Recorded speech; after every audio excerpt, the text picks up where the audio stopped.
kami nagbabalik dito sa Kwentong Disyerto. Tingnan naman natin kung ano naman ang kasagutan ng isa pa nating kapamilya mula sa Abu Dhabi. Narito si Maria Cristina Sigua. Good morning, Maria. Maria Cristina, ano bang tawag ko sa'yo? Naputol.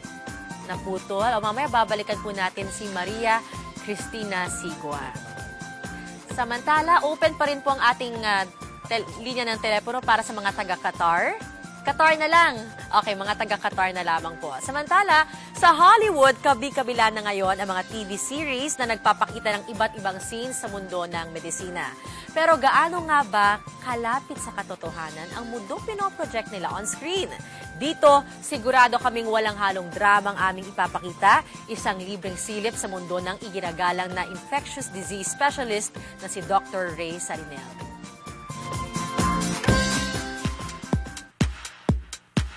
Bata pa lang daw si Dr. Ray Salinel Jr. ay alam na niyang medisina ang kanyang magiging buhay. Nagkatotoo nga ito nang makapagtapos siya sa medicine noong 1992. Linya ng family medicine ang unang pinagkaabalahan ni Doc Ray nang unang sumabak sa kanyang propesyon. Nang magtagal, nagpakadalubhasa na rin siya sa infectious diseases at diabetes. Gaya ng ibang doktor, maaga ring nagsisimula ang araw ni Doc Ray. Una niyang stop ang ospital ng Maynila. Dito isa-isa niyang kinakausap at tinitingnan ang kanyang indigent patients. At kung may oras pa, pinupuntahan niya na rin sa kani-kanilang mga bahay ang mga pasyente niyang hindi na makalakad. Ilang oras din ang ginugugol ni Doc Ray sa outpatient department ng ospital bago siya tumuloy sa pagra-rounds para naman sa kanyang mga pasyente sa emergency room at wards. Pagsapit ng hapon, tuloy naman siya sa kanyang klinik sa Baclaran. Kumpara sa kanyang ginagawa sa ospital ng Maynila, mas relax na si Doc Ray pagdating sa kanyang klinik. Mas kakaunti na kasi ang mga pasyente dito, kaya naman mas natututukan niya rin ang mga ito. Busy man, masaya naman daw laging nagtatapos ang bawat araw para kay Doc Ray. Para kasi sa kanya, isang malaking karangalan ang makapaglingkod sa kapwa sa pamamagitan ng kanyang propesyon. Please welcome Dr. Ray Salinel. Dr. Salinel, good morning sa Middle East. Pero dito sa atin, magandang hapon. Oo, syempre doon sa mga kamag-anak ko dyan sa Qatar. Nanonood sila, nakatutok sila ngayon. Ah, talaga? Grabe yung schedule ng kamag-anak nyo, no? Hindi na nagpapahinga. Grabe, pero paano po yung bata pa lamang kayo? Gusto niyo nang maging doktor? Grade 3 daw ako, dumating daw ako sa bahay namin, may dala akong papel. Okay. Nakalagay doon, ano gusto mong maging paglaki mo at bakit? Nakalagay doon, gusto ko maging doktor kasi gusto ko makatulong sa mahihirap. Pinunit ng nanay ko yun. Kasi sabi niya, anak, modista lang ako, ang tatay mo pulis. Nangangarap ka ng gising. Kaya nung gumraduate ako ng medisina sa Pamantasan Lungsod ng Maynila, simula pa lang sa parking lot hanggang doon sa iyak siya ng iyak. Sabi ko, mama, wala akong batya rito. Sabi ko gano'n. Kasi hindi siya makapaniwala. Even my father, hindi siya makapaniwala. So, paano mo nakamit ang iyong pangarap? Mahirap ang medisina, ikakwento mo sa akin. Sa totoo lang, hindi biro. Oo. Nung orientation namin sa medisina, kung meron kang girlfriend, break muna kayo. Pag sem break, on uli kayo. May ganun? Kasi hindi pwedeng magdalawa yung oras mo. Hindi pwedeng andyan yung girlfriend mo, uy, nood naman tayong sine, nag-review ka for the exam. So, hindi pwede yon. So, kailangan talaga tutok ka, focus ka sa pag-aaral mo. Hindi biro kasi ang medisina. You're dealing with human lives, di ba? Yan ang kailangan talaga nakatutok ka. At the same time, talagang dedikasyon.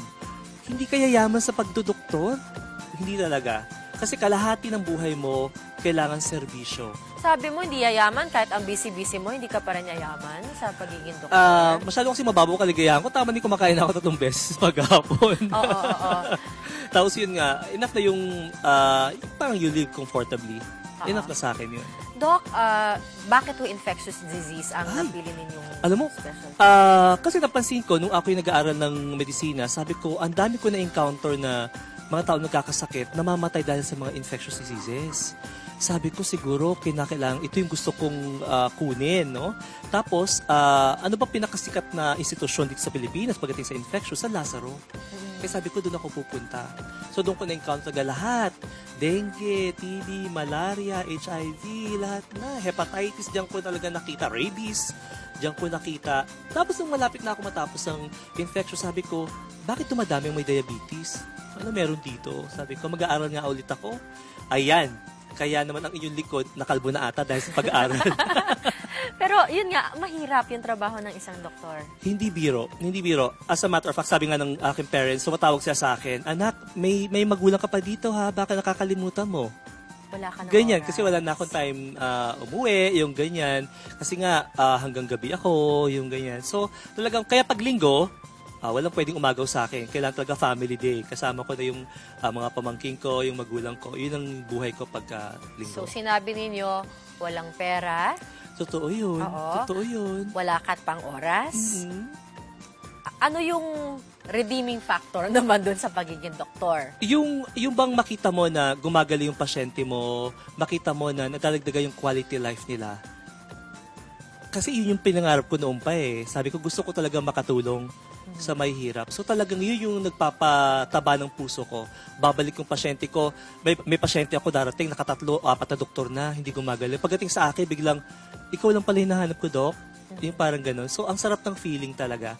At the same time, yung buong angkan niya na sa iyo na pumupunta, as far as Mindanao, pupunta lang dito para lang dalhin yung kamag-anak para ipa-check up lang sa akin. So, yun na yung pinakamalaking nakakataba ng puso. Ano ang tips naman ninyo sa ating mga magte-take ng medicine? Kasi kadalasan, at hindi mo rin naman sila masisi, kapag pumasok sila sa medisina, mag-doktor, iniisip nila pag-abroad. Ano ang payo po ninyo sa Hindi ating? yun eh. Aha. Ang nasa isip nila, paano yumaman? Paano yumaman? Sa totoo lang, paano yumaman? Sinasabi ko, hindi po kayo yayaman doon. Unless siguro maging super sikat ka talaga na surgeon, di ba? Cosmetic man or whatever. Pero kung ikaw ay nasa internal medicine, family medicine ka lang, hindi ka yayaman talaga. Kasi kalahati ng buhay mo talaga, serbisyo. So, kinakailangan talaga yung puso nandun, kinakailangan talaga andun yung dedikasyon. Kailangan nandun talaga, dedicated ka. Huwag mo munang paunahan ng, bay, malaki kikitain ko rito. Hindi eh. Kailangan mapagaling ko to. Yun ang kailangan na unang isip. So, kinakailangan, umpisa pa lang, desidido ka na gusto kong maging doktor. Kasi mahaba eh. 4 years sa pre-med, 4 years sa proper, 1 year internship, may ano ka pa, specialization, mag-specialize ka pa ng 3 o 4 na taon pa. So, bago ka maka-establish talaga ng pangalan mo, ay, matanda ka na. Kaya hindi Matagal ka na bago yumaman. Yun, totoo yun. Pero madami namang benefit yung pagsisilbi, di ba? If you live your passion, meron din namang yung benefit passion yun. Hindi man talaga. financial, di ba? Hindi lang kasi lahat pera eh. Kinakailangan talaga andun yung passion mo, yung pagmamahal mo sa kapwa mo, nandun talaga dapat. Thank you very much, Maraming Dr. maraming Risa salamat po Linel. sa pag-invite sa akin. Thank you. Alam niyo, isa sa mga doktor na napakagaling magpaliwanag pagdating sa iba't ibang sakit. Salamat Talent yan, po. Doc. Talent.